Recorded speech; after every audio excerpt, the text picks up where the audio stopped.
Hello friends, I Vinod Yadav welcome you all again on my YouTube channel BN chemistry. आज का जो मेरा lecture रहेगा 11th क्लास का ही है, chemical bonding and molecular structure से। और आज हम पढ़ेंगे कि केमिकल कोवलेंट बॉन्ड कैसे बनते हैं। लेक्चर 8 रहेगा। हालांकि इस लेक्चर के दो हिस्से आपके होंगे, अलग अलग लेक्चर्स में आपको मिलेंगे। आज का लेक्चर नंबर है लेक्चर 8A और जो टॉपिक है वो रहेगा वैलेंस बॉन्ड थ्योरी। कौन सा टॉपिक है? Valence bond theory. देखिए, वैलेंस बॉन्ड थ्योरी किस चीज से रिलेटेड है अगर समझ लीजिए। It is related to the formation of covalent bonds, related to the formation of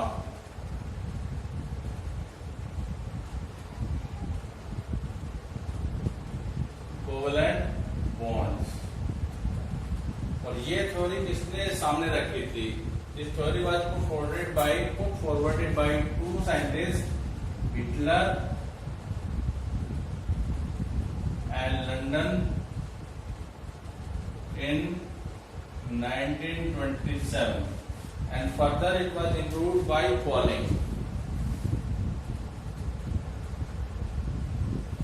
ठीक है जी। तो अब देखिए, जो कोवलेंट बॉन्ड की फॉर्मेशन है, जैसे थ्योरी में बताया गया है, दो फैक्टर्स पे काम करता है। पहला फैक्टर है आपका energy considerations,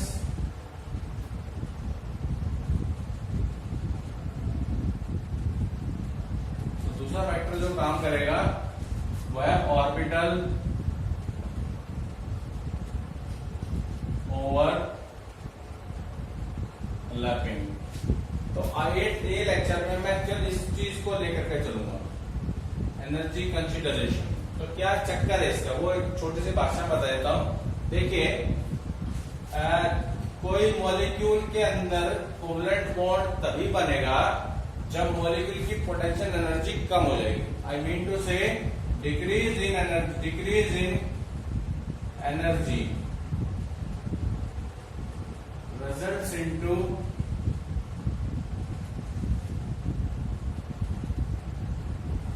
formation of molecule. You can better से लाइक दिस, या फॉर्मेशन ऑफ कोवलेंट बॉन्ड। ठीक है। तो देखिए, यहाँ पे इस चीज को समझाने के लिए हम लोग दो मॉलिक्यूल कंसिडर करेंगे। ये मानेंगे कि भाई दोनों बनते हैं, ये भी बनता है और ये भी बनता है। ठीक है। तो इसमें आपको बताएंगे ये तो बन जाएगा, ये नहीं बनेगा। होता भी नहीं है सर, सुना भी नहीं होगा आपने कि कोई नोबल गैस ऐसा मॉलिक्यूल बनाएगा, पर क्योंकि एग्जाम्पल अपनी बुक में ले रखे हैं तो हम इन्हीं कंसिडर करने वाले हैं। ठीक है। तो देखिए, पहले मैं आपको समझाऊंगा कि ये बनता क्यों है और इसके बनने की वजह से या जब ये बनता है तो एनर्जी कैसे डाउन होती है, वो समझाना मैंने दिया। ठीक है, ग्राफ के थ्रू जो जैसे भी होगा। तो देखिए, पहले इसको ले रहा हूं हाइड्रोजन मॉलिक्यूल को। तो यहाँ पे आपको क्या करना है, दो मॉलिक्यूल मान के चलने हाइड्रोजन के, सॉरी दो एटम मान के चलने जो मिलकर के हाइड्रोजन मॉलिक्यूल को बनाएंगे।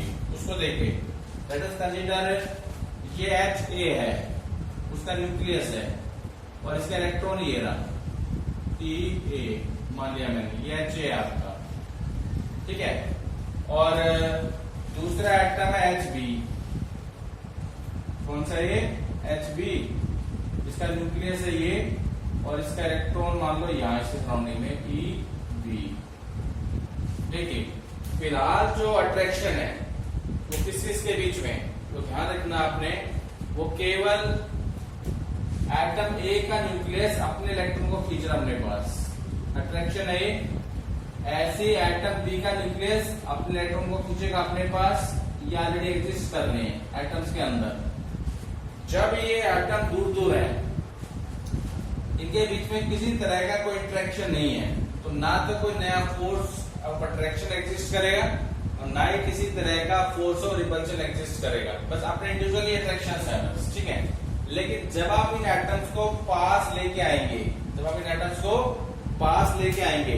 आपके सामने कुछ नए फोर्स सामने आएंगे, उनको तरह हमने ध्यान देना है। वो कौन कौन से फोर्सेस हैं? देखिए, एक तो फोर्स रहेगा ये वाला, इसका न्यूक्लियस जो है इसके न्यूक्लियस को रिपेल करेगा। आप लिख सकते हैं force of repulsion between nucleus और NHP, जैसे मैंने शो भी किया है, देखो जो रिपल्शन है, अट्रैक्ट हो नहीं रहे, एरो अलग अलग पूरी डायरेक्शन आपको दिखाएंगे। दूसरा जो फोर्स ऑफ रिपल्शन है वो क्या होगा, जब ये नजदीक आएंगे, ये इलेक्ट्रॉन इस इलेक्ट्रॉन को, या उल्टा ये इलेक्ट्रॉन इस इलेक्ट्रॉन को रिपेल करेंगे, इसका वैसे शो कर सकते हैं। दूसरा मैं लिख रहा हूं फोर्सेस लिखिए, forces of repulsion between electrons of HA and HP। Clear हो गया आपको, ये दो नए फोर्स ऑफ रिपल्शन थे। अब देखिए रिपल्शन के अलावा फोर्स ऑफ अट्रैक्शन भी एग्जिस्ट करेंगे, उन्हें मैं ग्रीन पेन से शो करूंगा आपको, ठीक है। अट्रैक्शन किस चीज के बीच में होगी भाई, इसके इलेक्ट्रॉन को जब इसका न्यूक्लियस खींच सकता है, तो जब नजदीक आएंगे दूसरे एटम का भी तो न्यूक्लियस खींच सकता है आपस में, इसलिए इसने इसको ऐसे ही इसके इलेक्ट्रॉन को ये भी खींच सकता है।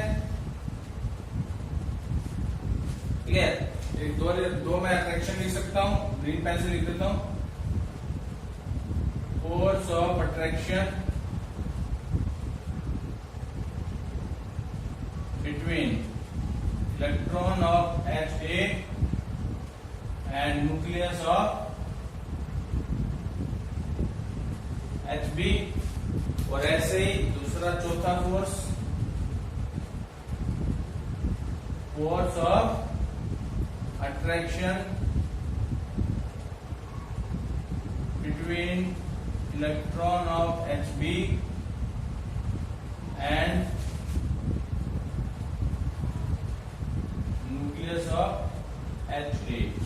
यानी एक खास स्टेज के ऊपर, एक खास डिस्टेंस के ऊपर आकर के ये दोनों फोर्स इक्विलिब्रियम में एस्टेब्लिश कर जाते हैं, दोनों फोर्स इक्विलिब्रियम में एस्टेब्लिश कर सकते हैं, कर जाते हैं। इसका मतलब ये जब दोनों फोर्स बराबर हो गए, इसका मतलब ये निकल गया है कि the two atoms are bonded, the two atoms are bonded and are present at their lowest energy or lowest level of potential energy। ठीक है, इसका मतलब यह है कि अब ये मॉलिक्यूल एस्टेब्लिश कर जाएगा, लेकिन अगर आपने जोड़ नजदीक लेके आ गए, अगर आप इन दोनों को नजदीक लेके आ गए और इनका डिस्टेंस कम कर दिया, उस केस में इनकी जो एनर्जी है वो अब इंक्रीज करेगी, क्योंकि और कम करने के ऊपर एक खास डिस्टेंस के बाद और भी अगर कम करोगे तो रिपल्शन का फोर्स बढ़ जाएगा। रिपल्शन का फोर्स बढ़ने का मतलब क्या है, उस केस में एनर्जी बढ़ेगी। एनर्जी बढ़ेगी मतलब मॉलिक्यूल कैसा कहलाएगा, अनस्टेबल कहलाएगा। कैसा कहलाएगा, अनस्टेबल कहलाएगा, मतलब मॉलिक्यूल एग्जिस्ट नहीं करेगा। आपकी बुक में ग्राफ भी दे रखा है, तो ग्राफ को समझ लीजिए इसका एक बार देखिए। वो ग्राफ है between potential energy and internuclear distance, उसको देखिए एक बार। मैं ग्रीन पेन से बना रहा हूं इस तरह से, यहां पे ले रहा हूं पोटेंशियल एनर्जी और यहां पे ले रहा हूं इंटर न्यूक्लियर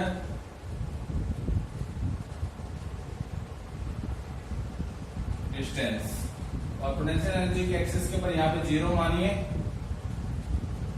ऊपर प्लस है, नीचे नेगेटिव है। ठीक है, जब दो आइटम दूर है, मतलब यहाँ पे न्यूक्लियस मान लो दोनों दूर दूर है काफी, तो दोनों की जो एनर्जी है सपोज वो इतनी है, 0 के आसपास है। ठीक है, अब जब दोनों आइटम को हम नजदीक लेके आ रहे हैं तो ये देखा गया है कि एक खास डिस्टेंस तक तो कोई दिक्कत नहीं है, एनर्जी डिक्रीज हो जाएगी, आपकी एनर्जी डिक्रीज हो जाएगी। तो ये जो डिस्टेंस आया आपका यहां से लेके यहां तक, यहां से लेके यहां तक, इसे कहेंगे डी नॉट। क्या कहेंगे, डी नॉट, मतलब एक न्यूक्लियस से दूसरे न्यूक्लियस का डिस्टेंस, और इसको कहते हैं बॉन्ड लेंथ। क्या कहते हैं, बॉन्ड लेंथ। हाइड्रोजन के केस में जो बॉन्ड लेंथ है वो देखी गई है, वो है 74 पिकोमीटर, 74 पिकोमीटर। लेकिन अगर इस डिस्टेंस से आप और नजदीक लेके आएंगे एटम्स को, तब क्या देखा गया है, पोटेंशियल एनर्जी का जो ग्राफ है ऊपर की तरफ जाना शुरू हो जाएगा, टुवर्ड्स पॉजिटिव। इसका मतलब क्या, एनर्जी बढ़ रही है, एनर्जी क्यों नहीं बढ़ रही है, एनर्जी बढ़ने का मतलब क्या है, मॉलिक्यूल टूटेगा, आपका मॉलिक्यूल क्या होगा, टूटेगा। तो किसी मॉलिक्यूल को तोड़ने के लिए जो एनर्जी की जरूरत पड़ती है उसे कहते हैं बॉन्ड एनर्जी, बॉन्ड एनर्जी। तो मेरा कहने का मतलब ये था कि जब किसी केस में ये दो जो अट्रैक्शन और रिपल्शन का मैग्नीट्यूड बराबर हो जाएगा, उस केस में तो आपका क्या होगा, मॉलिक्यूल एस्टेब्लिश करेगा। अभी मैं आपको हीलियम का एग्जांपल देके बताऊंगा कि हीलियम का मॉलिक्यूल एस्टेब्लिश क्यों नहीं करता है। अभी मैं आपको समझाऊंगा कि हीलियम का मॉलिक्यूल क्यों नहीं बनता है। तो देखो यहां भी जैसा कि हाइड्रोजन के केस में दो हाइड्रोजन एटम लिए थे, इस केस में मैं दो हीलियम एटम ले रहा हूं विद न्यूक्लियस पहले plus plus plus plus plus plus 2 क्यों लगाए, क्योंकि हीलियम एटम का एटॉमिक नंबर 2 होता है तो उसका पॉजिटिव चार्ज भी 2 ही होगा, ठीक है। अब जब दो पॉजिटिव चार्ज है मतलब न्यूट्रल एटम है तो दो इलेक्ट्रॉन भी होंगे। तो सपोज करो ये आपका है, इसको हम ए मान लेते हैं, इसको बी मान लेते हैं, helium atom A, helium atom B. अब हीलियम एटम ए के दो इलेक्ट्रॉन मैंने कहा, एक इलेक्ट्रॉन तो ये दिखा दिया, एक इलेक्ट्रॉन ये दिखा दिया, ऐसे इसका भी एक इलेक्ट्रॉन ये दिखा दिया, एक इलेक्ट्रॉन हमने ये दिखा दिया। इस तरीके से हमने शो करना है। अब देखो जो अट्रैक्शन पहले से एस्टेब्लिश कर रही है उन्हें मैं रेड पेन से शो कर रहा हूं, वो इसके ये ई है मान लो इसका, और ये ई बी है, ठीक है जी।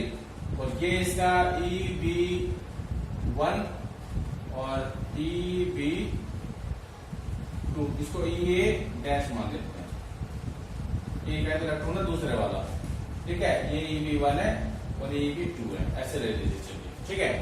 आप देखो जो अट्रैक्शन पहले से है वो ये इलेक्ट्रॉन अट्रैक्ट किसके द्वारा होगा, इस न्यूक्लियस के द्वारा, और ये होगा इसके द्वारा, ऐसे ये इसके द्वारा और ये इसके द्वारा, ये पहले से अट्रैक्शन है। जब आप इन एटम्स को पास लेके आएंगे उस केस में देखना कौन कौन सी नई अट्रैक्शन बनेगी और कौन कौन सी नई रिपल्शन बनेगी। तो पहले इस केस में मैं अट्रैक्शन नहीं बताता, तो नई अट्रैक्शन रेड पेन से आपको बताएंगे, या रेड पेन से नहीं ग्रीन पेन से बताता हूं। चलो देखो यहाँ पे इस इलेक्ट्रॉन को जब ये न्यूक्लियस अट्रैक्ट कर सकता है तो ये भी अट्रैक्ट करेगा, ठीक है, नई अट्रैक्शन। ऐसे इसको भी अट्रैक्ट करेगा ये, ऐसे इसके इलेक्ट्रॉन को ये भी अट्रैक्ट करेगा और इसको ये अट्रैक्ट करेगा।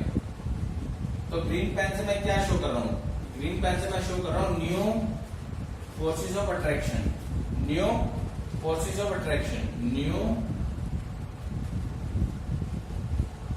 Forces of attraction. किसके बीच में, between two helium items, between two helium atoms. अगर 1 2 3 करता हूं तो भाई कितनी अट्रैक्शन है, 4 मान के चलो मैग्नीट्यूड में, ठीक है। अब यहाँ पे जो रिपल्शन है उसकी अगर मैं बात करता हूं उससे मैं आपको ब्लैक पेन से शो कर देता हूं। चलो देखो ऊपर, तो ये तो अट्रैक्शन है, रिपल्शन किसके बीच में देखना भी, इसका न्यूक्लियस जो है इसकी न्यूक्लियस को रिपल करेगा, पहली रिपल्शन, ठीक है। और इसका इलेक्ट्रॉन जो है इस इलेक्ट्रॉन को रिपेल करेगा जो उसके सामने है, रिपल्शन। इसका इलेक्ट्रॉन इसको रिपेल करेगा जिसके सामने, तीसरी रिपल्शन। ये इलेक्ट्रॉन ना केवल इसको रिपेल करेगा बल्कि आपस में इस ऐसे भी तो करेंगे रिपेल जब नजदीक आएंगे तो। फोर्थ, और ये दोनों भी करेंगे फिर तो रिपेल, तो ये कर सकते हैं तो ये भी करेंगे। मैं क्या दिखाना चाह रहा हूं आपको, मैं आपको ये दिखाना चाहता हूं कि जो नई फोर्स ऑफ रिपल्शन का मैग्नीट्यूड है वो ज्यादा है as compare to force of attraction. I mean to say new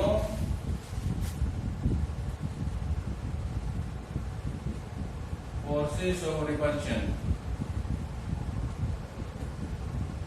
has higher magnitude than new forces of attraction। इसका नंबर 5 आ रहा है, हमने अभी गिन के बताया तो ब्लैक वाला गिन लो बेशक, 1 2 3, 4 और 5, समझ गए। और ये कितने थे 4 नए वाले 4 थे, 10 वाले किलो। तो इनका मैग्नीट्यूड ज्यादा है, इनका मैग्नीट्यूड कम है। तो जब रिपल्शन ज्यादा होता है उस केस में मॉलिक्यूल की एनर्जी बढ़ जाती है। मॉलिक्यूल की एनर्जी बढ़ जाने से हमारा मतलब मॉलिक्यूल के एटम की एनर्जी बढ़ जाएगी। और जब मॉलिक्यूल के एटम की एनर्जी बढ़ जाएगी वो तो नजदीक आएंगे नहीं, तो नजदीक नहीं आएंगे, इसका मतलब ये आपका बनेगा नहीं। तो आज का लेक्चर में वैलेंस बॉन्ड थ्योरी का पहला पॉइंट कंसीडर करते हुए करा है एनर्जी कंसीडरेशन। ग्राफ और ये ऐसे चीजें आपकी बुक में दे रखे हैं। लेक्चर को सुनने के बाद आप उसको जरूर एक बार पढ़ें एनसीईआरटी की बुक को।